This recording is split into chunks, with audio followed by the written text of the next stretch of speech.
Good morning, I'm Kenneth Moten. And I'm Janae Norman. Here are the top 5 things to know this Monday. Number 1, at least 3 victims have been killed in a shooting rampage at a food festival in Northern California.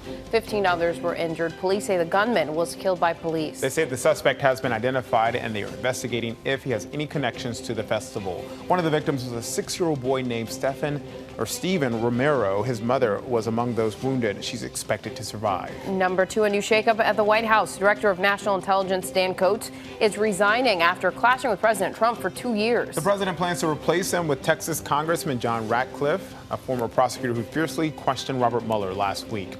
On to number 3, heavy winds may have played a role in this small plane crash in Michigan. Look at this. The plane nosedived into Littlefield Lake with 2 people on board. Good Samaritans rushed in to help rescue them.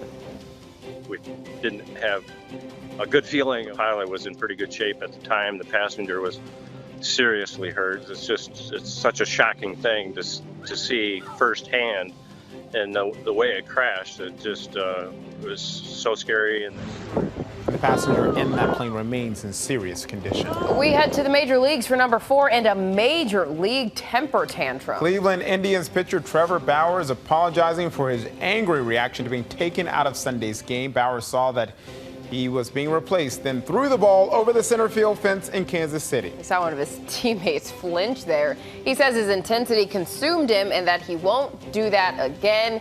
The Indians lost the game. I'm taking my ball and going home. And finally, number 5, some little green visitors have invaded the Las Vegas Strip. Sin City has been overrun by grasshoppers. Ew, and they aren't expected to go away for at least a few weeks. Scientists say an unusually wet spring and lots of ultraviolet light has made Vegas a popular stop for the bugs. They've even showed up on the weather radar. Apparently they cause echoes on the tracking system. Experts say they're annoying but harmless. Speaking of annoying but harmless, don't forget the ABC News app. Locust, grasshopper, insect. For all okay, the trending stories with your 5 things to know, I'm Janae Norman. And I'm Kenneth Moten. I really do like her.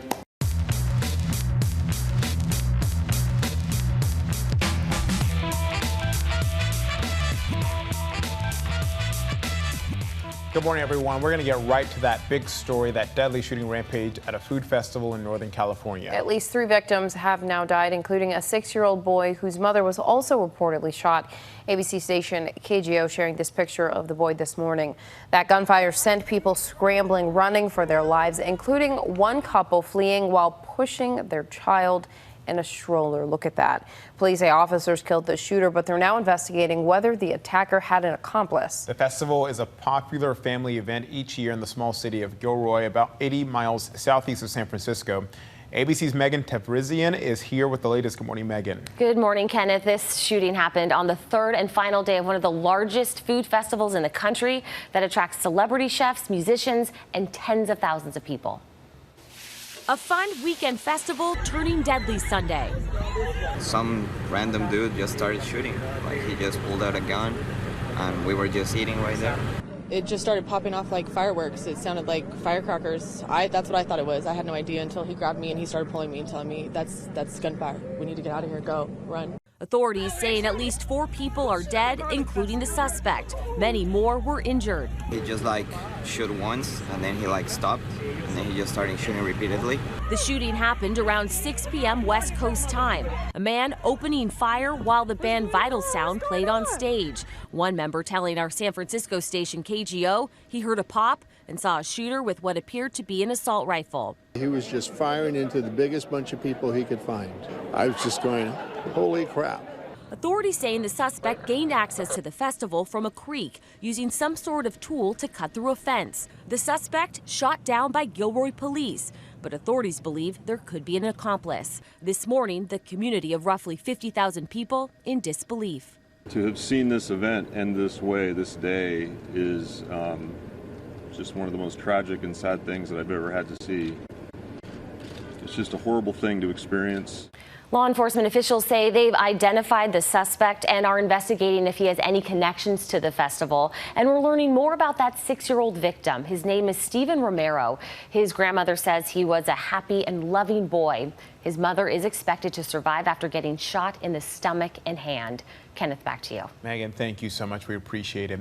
Now to politics. Since Robert Mueller testified, the number of Democrats calling for President Trump's impeachment is slowly inching up. Another handful of lawmakers announced their support for impeachment, bringing the total number to 105. That's 45% of all House Democrats and about 24% of the entire chamber. According to our latest ABC News poll, Mueller's testimony did little to move the needle on the issue across the country. 47% of Americans say the testimony made no difference in their views about impeachment. Next to the fallout over President Trump's attacks on Congressman Elijah Cummings and his district, which includes the city of Baltimore, the president is denying that his criticism of the black Democrat was racist. Instead, he's accusing Democrats of playing the race card. This morning, President Trump defending himself against charges of racism. In more than a dozen tweets over the weekend, the president took aim at Congressman Elijah Cummings, calling his majority black district around Baltimore a disgusting rat and rodent-infested mess where no human being would want to live, and using the hashtag #BlacksForTrump2020. The attack comes more than a week after Cummings took on acting Homeland Security Secretary Kevin McAleenan, criticizing the administration's immigration policy. None of us would have our children in that position. They are human beings. Trump has used the word infested before to criticize minority members of Congress, including earlier this month when he suggested 4 congresswomen of color, all of whom are American citizens, go back and help fix the totally broken and crime-infested places from which they came. Well, the president is, as he usually is or often is, disgusting and racist. And now the president insists Democrats are the ones playing the race card, tweeting there's nothing racist and stating plainly what most people already know, that Elijah Cummings has done a terrible job for the people of his district and of Baltimore itself. The president's chief of staff claims Trump's comments are appropriate. If I had poverty in my district like they have in Baltimore, I'd get fired. And I think the president is right to raise that. It has absolutely zero to do with race. This morning, the city of Baltimore is pushing back. The Baltimore Sun newspaper published a scathing editorial saying better to have a few rats than to be one. And we know when the president attacked the 4 congresswomen earlier this month, the House passed a resolution condemning his comments. Some lawmakers are suggesting they do that again. Well, the New York City Police Department is facing a mental health crisis. 5 officers have committed suicide in the past 2 months. The most recent victim was found Saturday at his home. Officers experiencing depression are urged to seek help.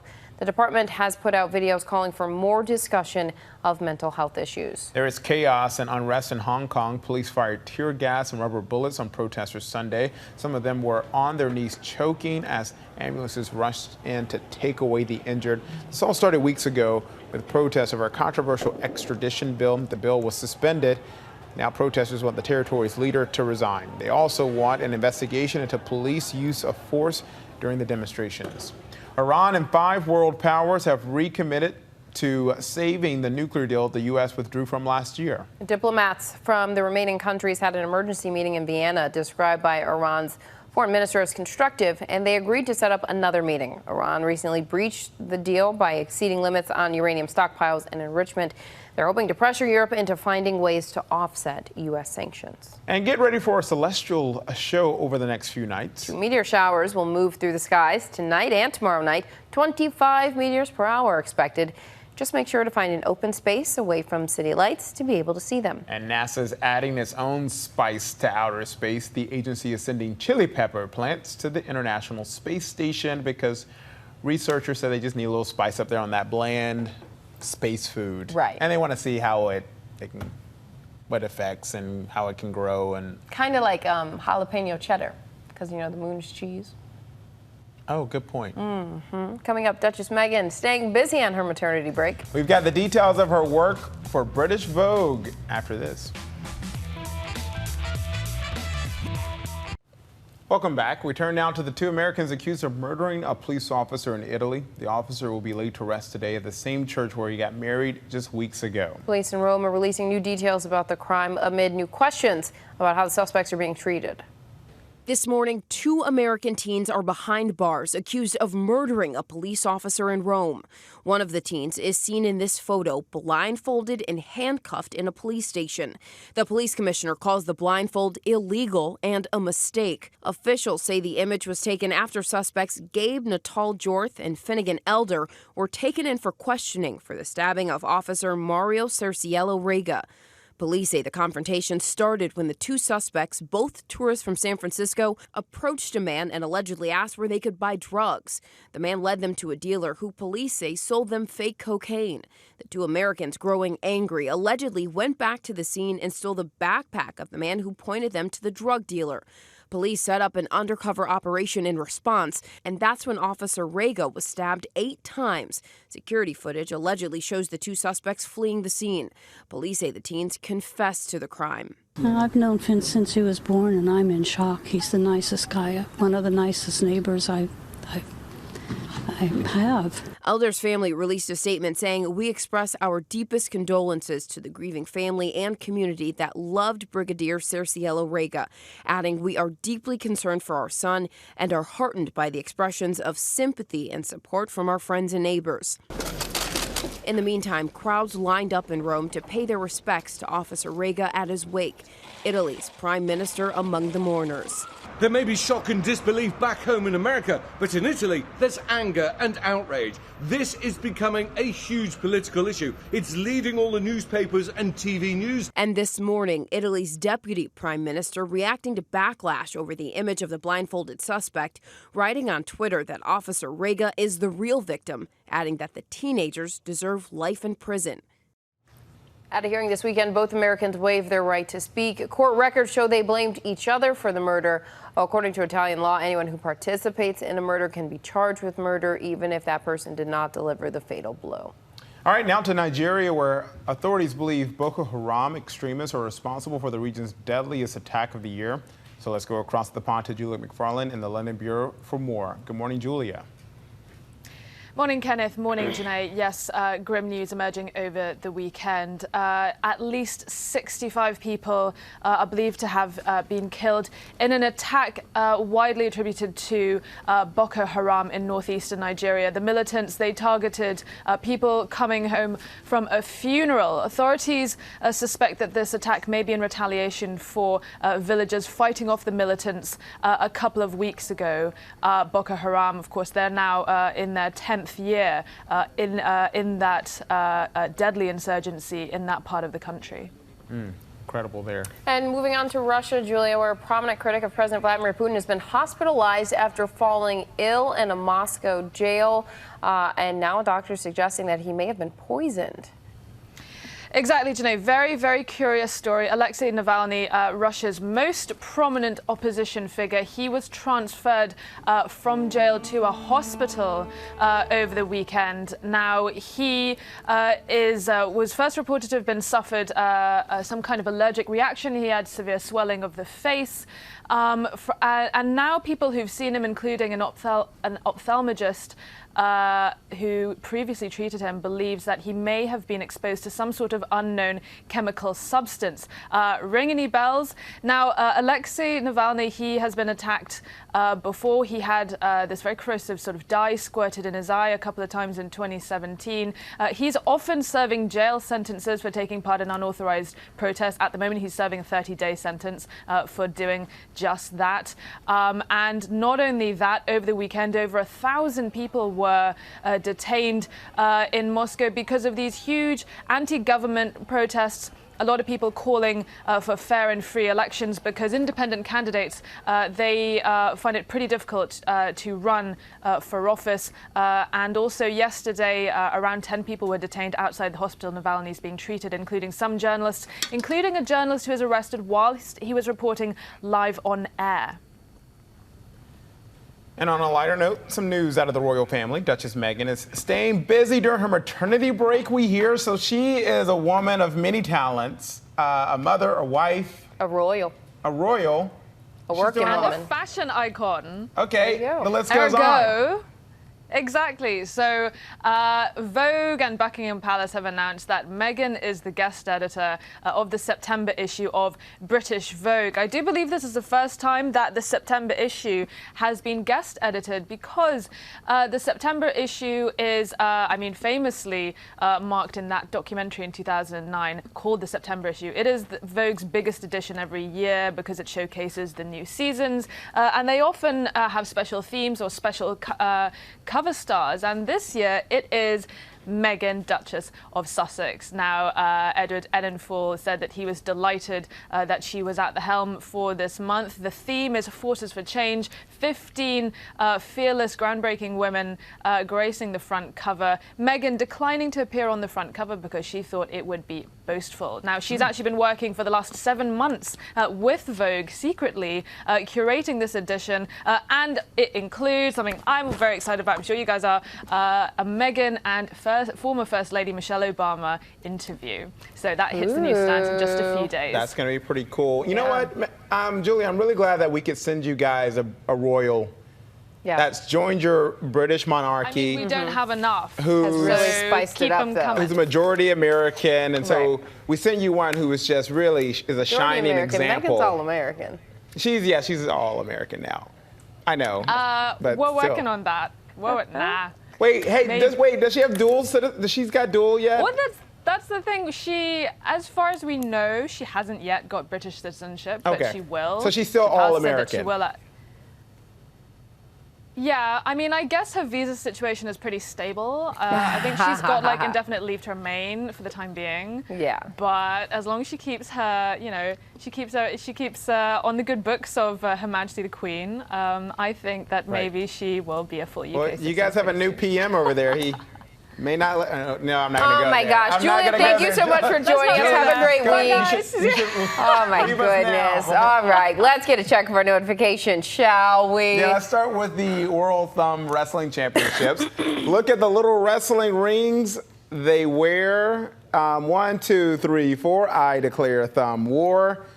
It's a big competition, and being held there in England. They even got a little like boxing ring. I love it. It's pretty cool. Yeah, it is pretty cool. Next up, an airline worker entertained passengers with some sweet dance moves. This guy works for American Airlines, but it looks like he should be working at the club. What do you think he's dancing to? Dancing.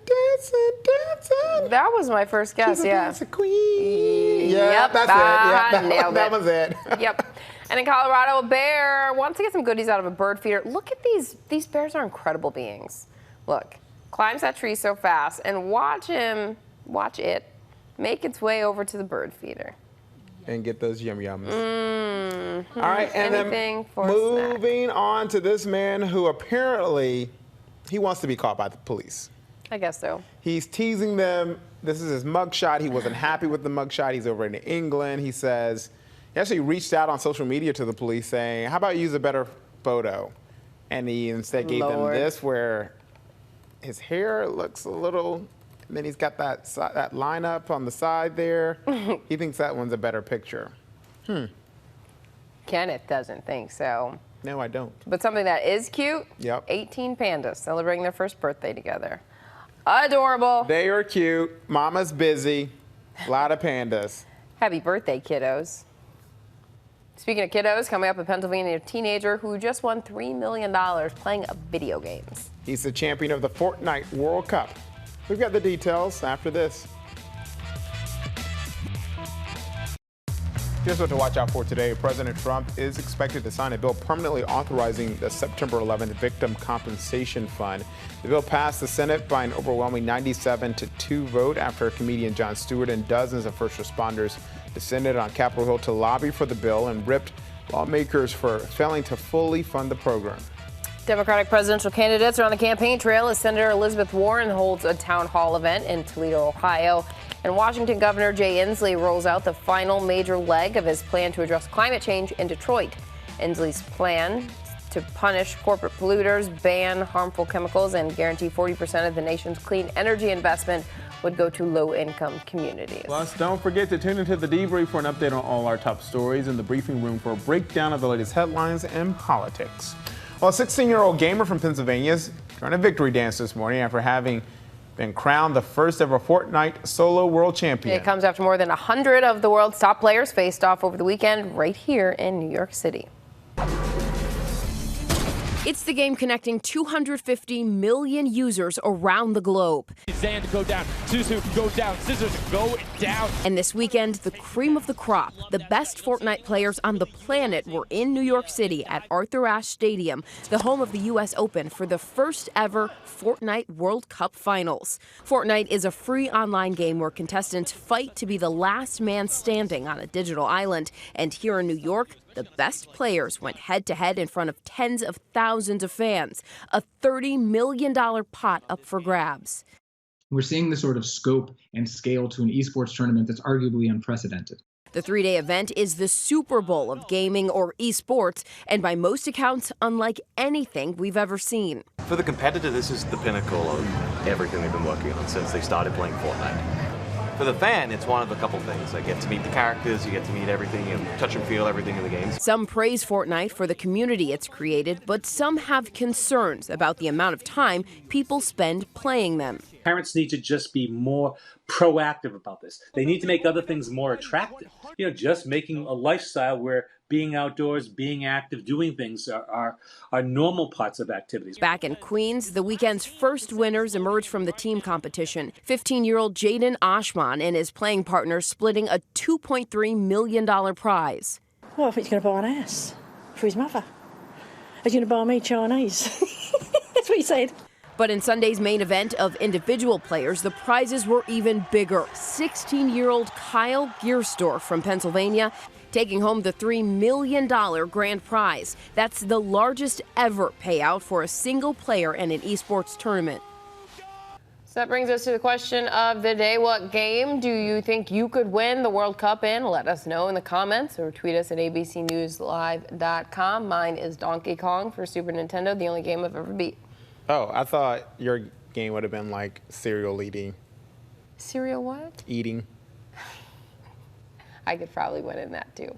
I think mine would be Sonic the Hedgehog, Sega. Oh, wow. Sega. Throwback. That's it from us today, guys. Have a great week. Have a good one.